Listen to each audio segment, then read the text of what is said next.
Omulezi w'essaza lya Ssaabasajja Kabaka ery'e Busiro Nabukenya Christine yennyamidde olw'omuze ogw'okwezza ebifo ogusensedde abaami b'Amagombolola nga kati beefuula abawanika olw'okwagala okulya bokka, kyagamba nti kisaana kukomezebwa bunnambiro kuba kyakugootaanya emirimu gy'abeene.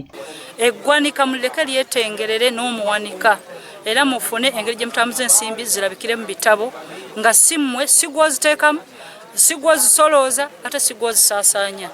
Ono asinzidde ku kitebe ky'essaza Ssentema bw'abadde abangula abaami b'Amagombolola n'ebitongole byago ku nzirukanya y'emirimu ng'ategeezezza nti singa abaami b'Amagombolola tebejja mu mbeera eno kyandireetawo enjawukana. Abaami ab'Amagombolola ab'ebitongole mbaleke beetengerere bakole emirimu gyabwe. Otuuka mu Gombolola nga weebuuza ow'Egombolola ye muwanika abamu ndowooza era mwe b'abakyala.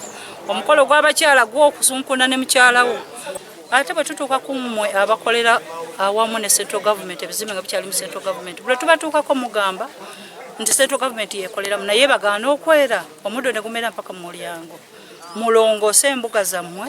Amyuka Ssebwananga ye Kayongo Vincent agamba nti omusemo guno gwateekebwawo okusobola okumalawo obunafu obubadde mu baweereza b'Amagombolola nga bangi tebamanyi kyakukola. Kubanga abamu babadde nga bali mu bitongole naye ng'ali mu ofiisi nga tamanyi na ki kyakukola wabula nga waali nti wabyanjigiriza nga tamanyi nti ebyenjigiriza tulina bitambuza tutya.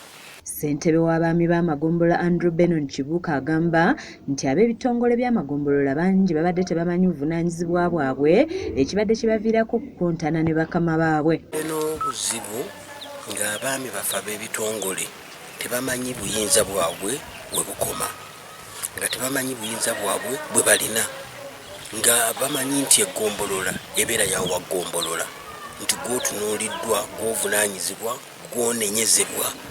Bano bafulumizza n'enteekateeka y'okutambuza ekikopo ky'amasaza ekyawangulwa Busiro bwe yakuba Buddu ng'enteekateeka eno omuwandiisi w'essaza Bisaso Moses agirambuludde nga bagamba nti yakuzza mu bannabusiro essuubi nga balabye ku kikopo kye baalwanirira. Tugende e Lubaga era tujja gendayo nga 24 ku Lwokutaano essaawa 4 tugende mu Gombolola y'ensangi ne tugenda Buddo SS. Lwava Buddo tujja genda mu Ssaabaddu Katabi tujja genda ku ssomero lya Kisubi Mapeera.